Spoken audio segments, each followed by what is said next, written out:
All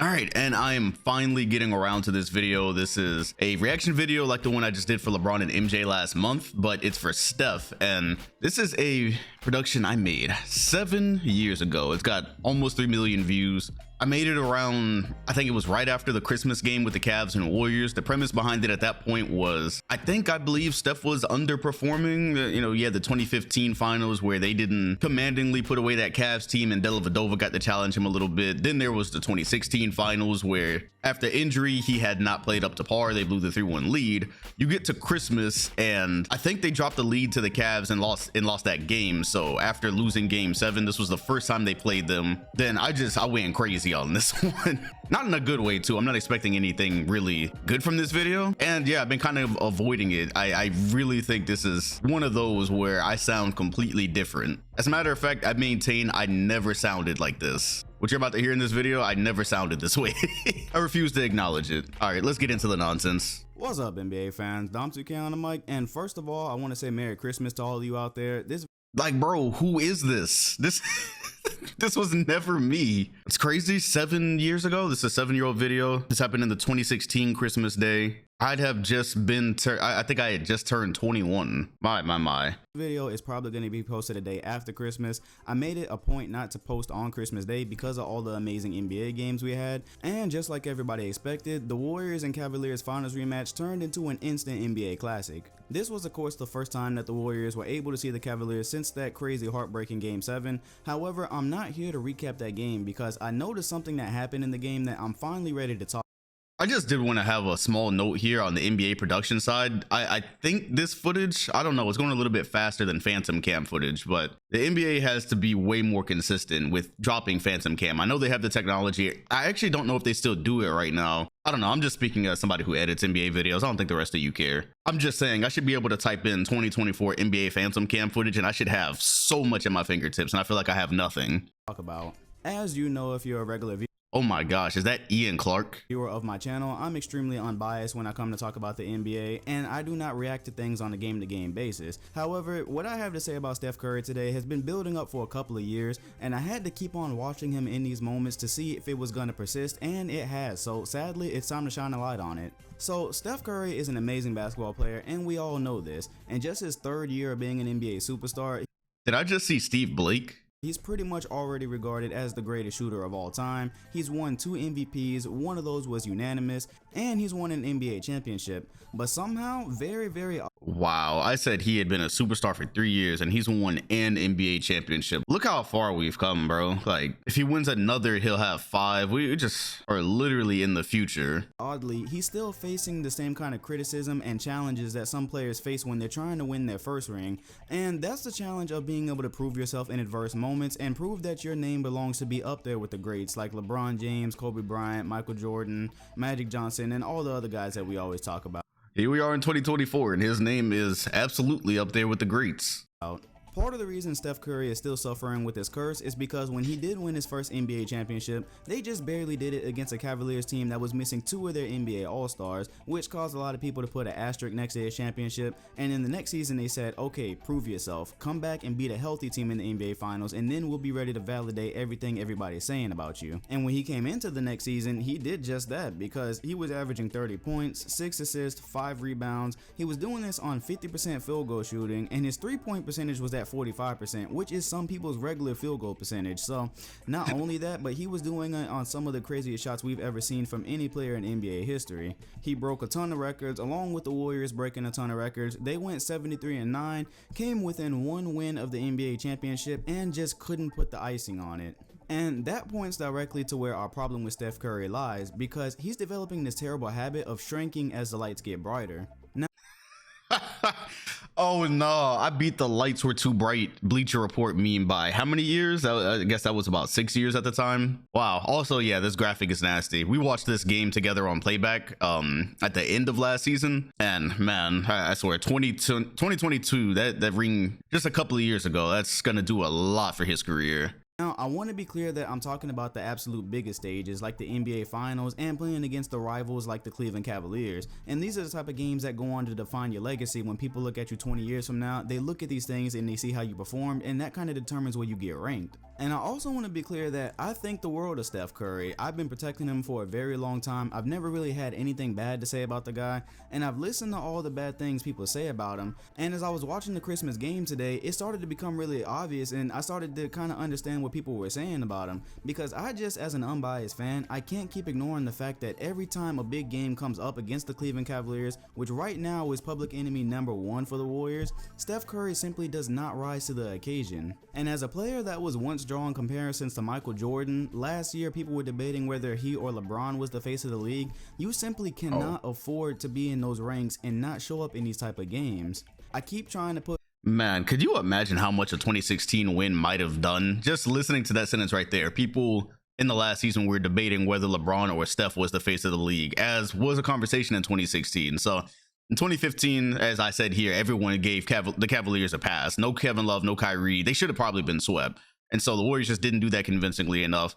You get to 16 and both of those guys are there, but even with the injury Kevin Love had, people had stopped caring about Kevin Love's production by that point. If the Warriors go on and win that one and win it 4-1 or gentleman's sweep after everyone was saying they would have lost to a healthy Cavs, I just wonder where the conversations would have been.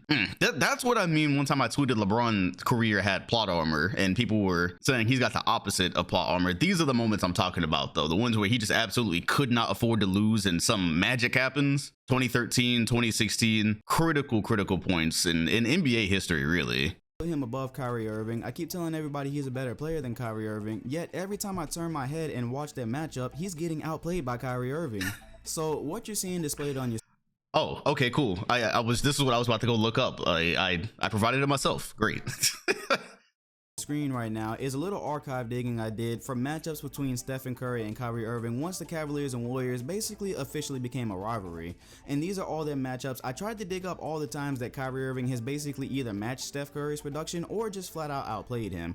And it is more often than not when you go back and look at it. So the rivalry was basically birthed on February 26, 2015. This is the first time that the Cavaliers and Warriors matched up at full strength when both of them were elite. So they were both atop their conferences as of this time. People hadn't seen them actually play each other yet, and people were wondering, are the Warriors really legit? Will they be able to take this team in the NBA Finals? Because it kind of seemed like that was going to happen then.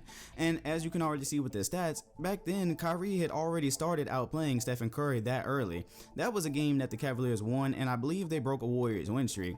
But as you scroll down the list, you start to see it happen again and again and again. Kyrie Irving is simply putting up better numbers. He's playing better when you actually watch the games than Stephen Curry. He's rising up for the bigger moments more than Stephen Curry is in all of their matchups, and I simply can't ignore this anymore.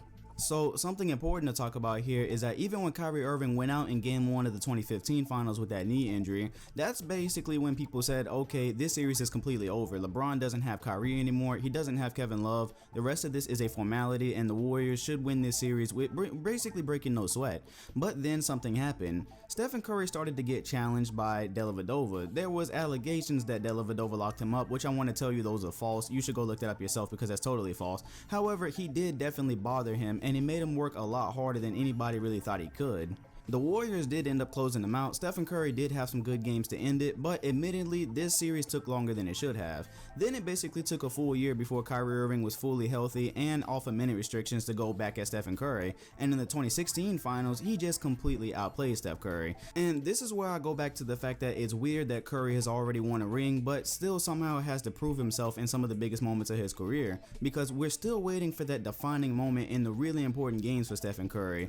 Even when the Warriors had a So basically in that entire little section right there, what I said, if you're a main channel watcher of mine, I basically said everything in life is optics, because I brought up the Dellavedova thing, which probably it's been a long time since anybody really brought that up. Closer to the 2015 finals though, that was the whole concept. Damn, Delly giving him a tough time, Delly even playing on the same court as him and having some type of success, making some type of name for himself. Then you go back and look and you see Steph did eventually really turn up, and that helped them close out. It's funny the worlds that exist though, right? Because on one hand, they will say Iguodala pretty much robbed Steph of the finals MVP. You go back though, the closer you get to 2015 in time and basketball discourse, there was so much put on the Steph and Dellavedova matchup that I think if you were around back then, you would actually understand why Steph didn't get that MVP. Optics. Also, the closer you get to 2015, yeah, we knew that Steph was better than Kyrie just in their one-to-one matchups. I remember even when he came to Boston, the joke was that, well, we don't have the Warriors team, but we've got Steph's kryptonite.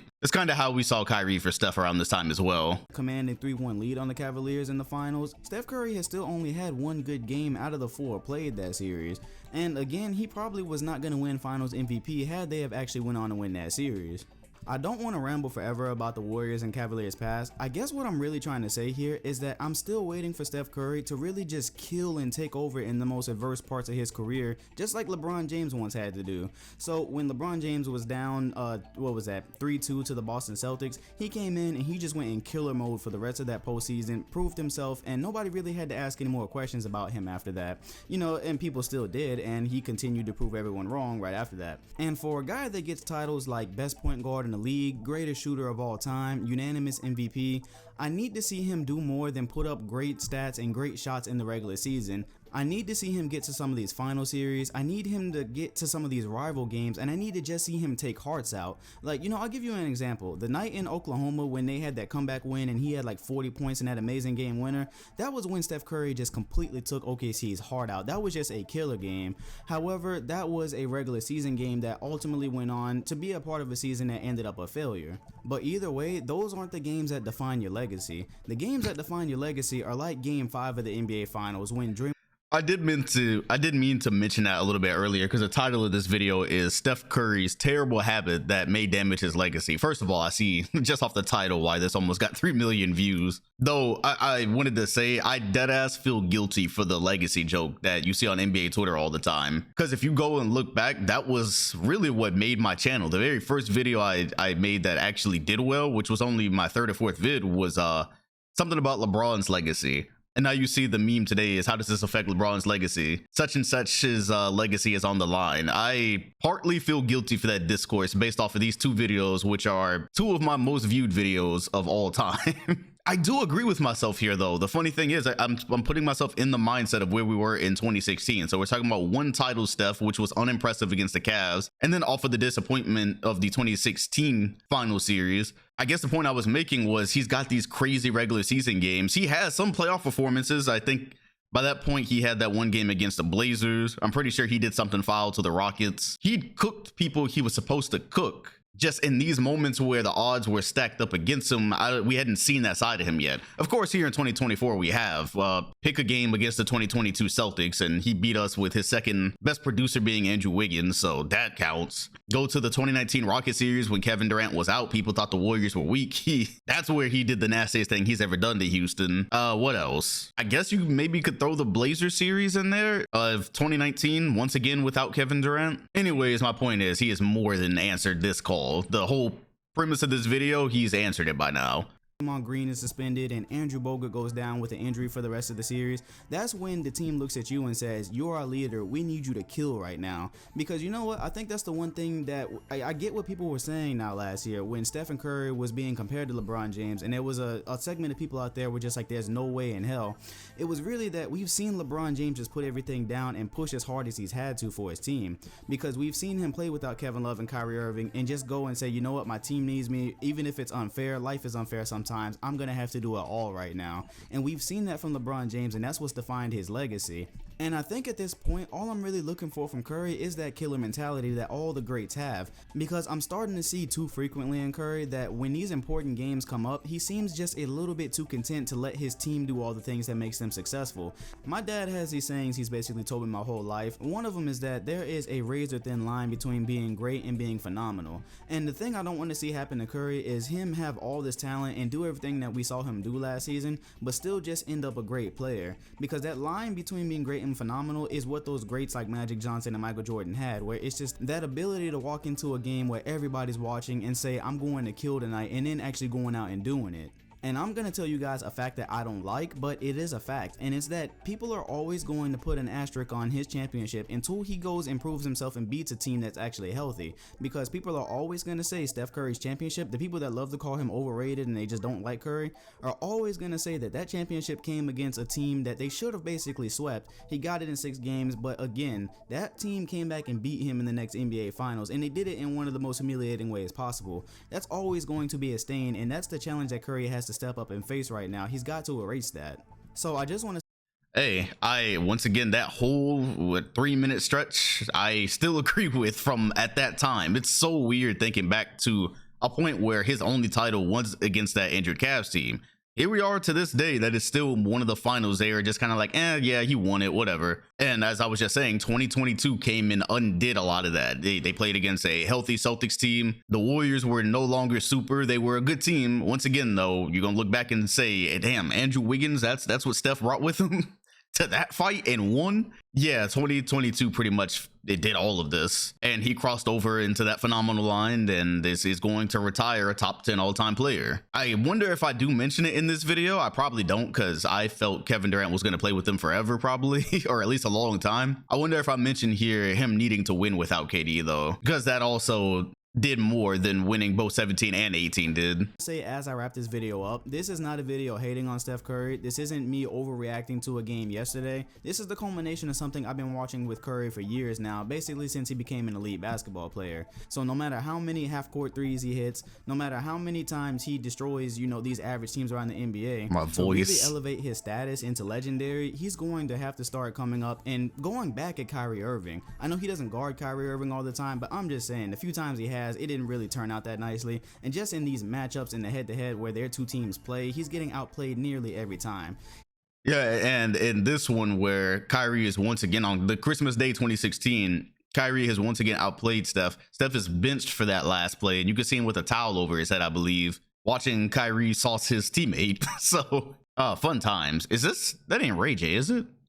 He's got to step up in those. That's not Ray J. Put on TV for Christmas Day. I seriously cannot be asking myself if you're actually in the game or not. Like, you've got to be more assertive than that as a player who gets talked about the way you do. I admire Steph Curry's unselfishness, and I understand that part of his pitch to Kevin Durant in the offseason was that he didn't care who sold more shoes or whose team it was. He just wanted to win, and I totally respect wanting to win. But at that same time, you've got to be able to step up and assert your dominance in these type of games, because so far, a lot of what people remember about his dominant days is that he's been able to show up during the season, but it kind of wears off as he gets to the NBA Finals. These games against the Cavaliers, right now, they are the Golden State Warriors rivals. Those are the most important games. Hey, yo, man, I could have wrapped this video up 3 or 4 minutes ago. I'm gonna be honest. The last 4 minutes of this video are me basically saying what I said in the first 6 minutes or whatever. I could have finished this very quickly. Games, whether it's regular season or playoffs, that's basically where 20 years from now people are going to be looking back to define the legacy, and ultimately that's what people are going to be looking at to draw the line between great and phenomenal. So I'm done for the day. That's all I wanted to say about Curry. Terrific player, but I'm still waiting on those career defining moments, because a crossover 3 on Matthew Dellavedova in the NBA Finals, that's not going to cut it 20 years from now. Hey, was I lying though? That sounds like some hating ass shit, but was I lying? If it never got any better for Steph in the finals after I made this video, right? And all we still had to go off of was him saucing Dellavedova. If those were our final pictures of Curry, would this statement be a lie? Hell, even if he hadn't won the one without Kevin Durant. So if he just had the Dellavedova series and the 17 and 18 where they were super OP, what would we think of Steph today? He completed the mission, bro. To know what you guys think about Stephen Curry and what you think about his performance in these type of games. And I'd like to know if you think Steph Curry is even that type of player where he can step up, because remember, we're talking about the NBA Finals here. That's a huge stage. Not everybody has the ability to step up in those environments, and maybe Steph Curry doesn't have that. I'd love to know what you guys think. Again, this was This is the funniest part about making videos is sometimes you just can't explain yourself enough, because technically by the time I made this vid, yeah, he had stepped up in the finals, just not how we wanted to see Steph step up. I would have to go into a whole nother rabbit hole explaining that. Instead, I just kind of left it there. And I'm sure somebody probably got mad about it. That is so funny though, listening to the conversation I was having about this man back then. Was he the type of player that could actually do it? In December of 2016, we didn't fully know. We didn't know if he was just a really good shooter and somebody who could excel throughout the season, but then actually get to the finals and do the same thing. You have those guys like LeBron that had done it, Kobe. You have a whole list of greats. At this point in time, his regular season resume was getting up there, but on the postseason scale, he just hadn't finished yet. Wow, yeah, so the video's done. Man, it's gonna be so interesting to be able to go back and watch stuff on my channel as it continues to age, because I'm just realizing I have a video technically of baby Steph on my channel here where I covered him while his career was kind of in its infancy. What, he was only 4 years in the league by then? 4, 5, 6. Had a ways to go, had a lot more to do. Hell, he's still doing more. Yeah, this is gonna be a lot of fun, as long as the channel never gets randomly terminated. If you enjoyed this video, be sure to hit the like button. Let me know what you think about it below. I feel like I broke the ice now. I never go back and watch my videos that I recorded with this microphone, because as you can see, it sounds like a chipmunk is speaking about basketball. That's what's really impressive to me. I can't believe I built an audience and people actually subscribed back then. They heard that. They heard my voice and they subscribed. In some senses, I really got lucky. Anyways, yeah, let me know. I'll be back with more videos like this soon. I do enjoy seeing what we thought about basketball as the 2010s developed, the mid 2010s. Hit the bell next to my name if you want notice every time a new video drops, and I will see you on the next one.